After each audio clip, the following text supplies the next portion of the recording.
Hello friends, അസ്സാം വലൈക്കും. Umm ബ്ലോഗിലേക്ക് എല്ലാവർക്കും സ്വാഗതം. എന്താണ് എല്ലാവരുടെ വിശേഷം? സുഖമല്ലേ എല്ലാവർക്കും? ഞാനിന്ന് വന്നതേ ക്യാരറ്റ് കോക്ടെയിൽ കേക്ക് ചെയ്യാമെന്ന് വിചാരിച്ചിട്ടാണ്.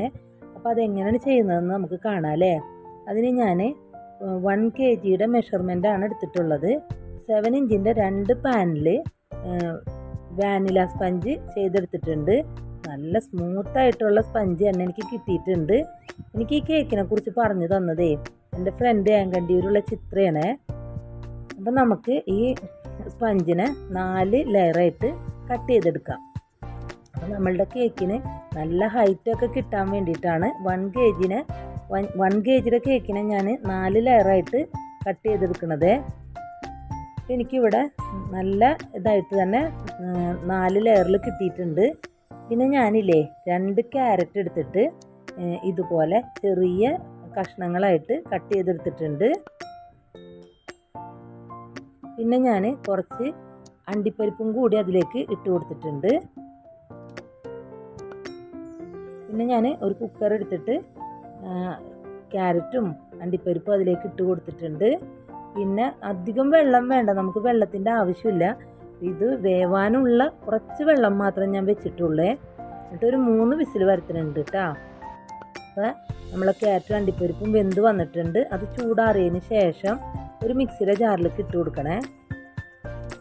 അതിലേക്ക് ഞാനില്ലേ 1/2 കപ്പ് മിൽക്ക് മെയ്ഡും കൂടി ഒഴിച്ചു കൊടുത്തിട്ടുണ്ട്. നല്ല പോലെ തന്നെ അത് അരച്ചെടുത്തിട്ടുണ്ട് കേട്ടോ. പിന്നെ ഞാനൊരു ആപ്പിൾ എടുത്തിട്ട് ചെറിയ കഷ്ണങ്ങളാക്കി അരിഞ്ഞെടുത്തിട്ടുണ്ട്.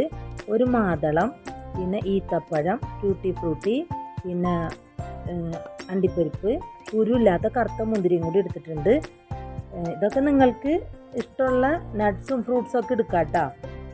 എല്ലാം കൂടി ഒന്ന് യോജിപ്പിച്ച് കൊടുക്കുന്നുണ്ട് കേട്ടോ. പിന്നെ ഷുഗർ സിറപ്പിന് പകരം ഞാൻ മിൽക്കാണ് എടുത്തിട്ടുള്ളത്. അതിലേക്ക് മിൽക്ക് മെയ്ഡാണ് ഒഴിച്ചിട്ടുള്ളത് കേട്ടോ. പിന്നെ മെഷർമെൻറ്റ് കപ്പിൽ 1.5 കപ്പ് വിപ്പിംഗ് ക്രീം എടുത്തിട്ടുണ്ട്. നല്ല പോലെ തന്നെ അത് ബീറ്റ് ചെയ്തെടുക്കുക. അപ്പോൾ ഇപ്പോൾ നമ്മളുടെ ക്രീം നല്ല പോലെ തന്നെ ബീറ്റായി വന്നിട്ടുണ്ട് കേട്ടോ. പിന്നെ ഞാനൊരു ബേസ് എടുത്തിട്ട് അതിൽ കുറച്ച് ക്രീമാക്കി കൊടുക്കുന്നുണ്ട്. പിന്നെ ഫസ്റ്റ് ലെയർ നമ്മളുടെ സ്പഞ്ച് വെച്ചിട്ട് നല്ല പോലെ തന്നെ വെറ്റ് ചെയ്ത് കൊടുക്കുന്നുണ്ട് കേട്ടോ. നന്നായിട്ട് തന്നെ ചെയ്ത് കൊടുക്കുന്നുണ്ട്. പിന്നെ ക്രീം എടുത്തിട്ട് ഇതേപോലെ എല്ലാ ഭാഗങ്ങളിലും ആക്കി കൊടുക്കണേ. ഇതേപോലെ തന്നെ നന്നായിട്ട് തന്നെ ക്രീം ആക്കി കൊടുക്കണേ.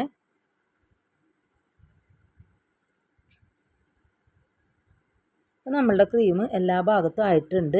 അപ്പം നമ്മൾ അരച്ച് വെച്ചിട്ടില്ലേ, അതുപോലെ തന്നെ നന്നായിട്ട് തന്നെ അതിലേക്ക് ചേർത്ത് കൊടുക്കണേ. അതും ക്രീം ചെയ്ത പോലെ തന്നെ എല്ലാ ഭാഗത്തേക്കും ഇതുപോലെ ആക്കി കൊടുക്കണം കേട്ടോ.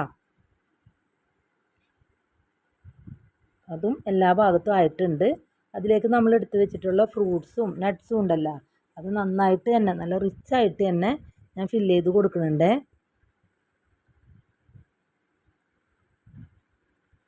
കണ്ടില്ലേ, ഇതേപോലെ തന്നെ കൊടുത്തിട്ടുണ്ട്. എന്നിട്ട് രണ്ടാമത്തെ ലെയറും വെച്ചിട്ട് നന്നായിട്ടൊന്ന് പ്രസ് ചെയ്ത് കൊടുക്കണേ. നല്ല പോലെ തന്നെ പ്രസ് ചെയ്ത് കൊടുക്കണം കേട്ടോ. എന്നിട്ട് നമ്മൾ ആദ്യം ചെയ്ത പോലെ തന്നെ നന്നായിട്ട് ബെറ്റ് ചെയ്ത് കൊടുക്കുക. അതിൻ്റെ മേലെ നമ്മൾ ക്രീം നല്ല പോലെ തന്നെ എല്ലാ ഭാഗത്തും ഇതേപോലെ ആക്കി കൊടുക്കണേ. പിന്നെ നമ്മളുടെ ക്യാരറ്റിൻ്റെ ആ കൂട്ടിയില്ലേ, അതും എല്ലാ ഭാഗത്തേക്കും നല്ല പോലെ തന്നെ ആക്കി കൊടുക്കണേ.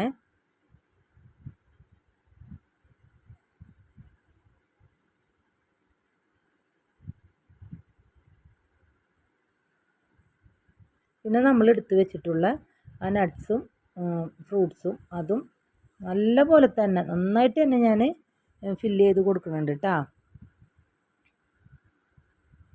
എന്നിട്ട് നമ്മളുടെ മൂന്നാമത്തെ ലെയറും വെച്ചിട്ട് നല്ല പോലെ തന്നെ പ്രസ് ചെയ്ത് കൊടുക്കണേ.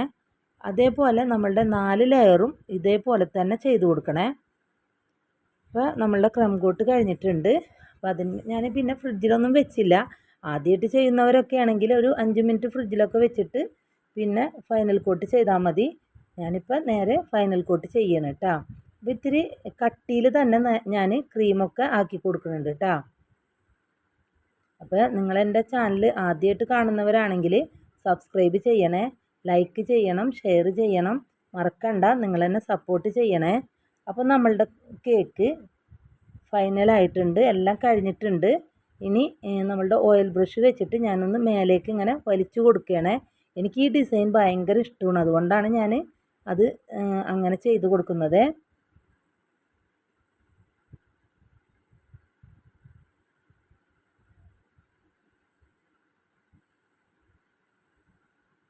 പിന്നെ ഞാൻ റോസെറ്റ നോസിൽ എടുത്തിട്ട് പൈപ്പിംഗ് ബാഗിൽ ഇട്ടിട്ടുണ്ട്, അതിലേക്ക് ക്രീമാക്കി കൊടുക്കണേ. എന്നിട്ട് നമ്മൾ ടോപ്പിലായിട്ട് ഇതുപോലത്തെ ഒരു ഡിസൈനാണ് ഞാൻ കൊടുക്കുന്നത്. എനിക്ക് ആ ഡിസൈൻ ഇഷ്ടമായത് കൊണ്ടാണ്. ഡിസൈനൊക്കെ നിങ്ങളുടെ ഇഷ്ടം പോലെ നിങ്ങൾക്ക് ചെയ്യാം കേട്ടോ. ആ ഡിസൈന് ടോപ്പിൽ മുഴുവനായിട്ട് ഞാൻ ചെയ്ത് കൊടുക്കുന്നുണ്ട്. പിന്നെ നമ്മൾ ഉള്ളിൽ ഫില്ല് ചെയ്തില്ലേ ഫ്രൂട്ട്സും നട്ട്സും, അതാണ് ഞാനിവിടെ ഇട്ട് കൊടുക്കുന്നത് കേട്ടോ. അത് തന്നെ ഞാൻ താഴെ കേക്കിൻ്റെ സൈഡിലും ചെയ്ത് കൊടുത്തിട്ടുണ്ട്. അപ്പോൾ ഇതാണ് കേക്കിൻ്റെ ഫൈനൽ ലുക്ക് വരുന്നത്. അപ്പോൾ നിങ്ങളെല്ലാവരും ചെയ്യാൻ പറ്റുന്നവരെല്ലാവരും ഈ കേക്ക് ചെയ്ത് നോക്കണം. നല്ല ടേസ്റ്റി ആയിട്ടുള്ള നല്ല കേക്കാണ്. അപ്പോൾ എന്തായാലും ഇഷ്ടപ്പെട്ടാൽ എന്നെ അഭിപ്രായം അറിയിക്കുകയും വേണം. അപ്പോൾ ഞാൻ അടുത്ത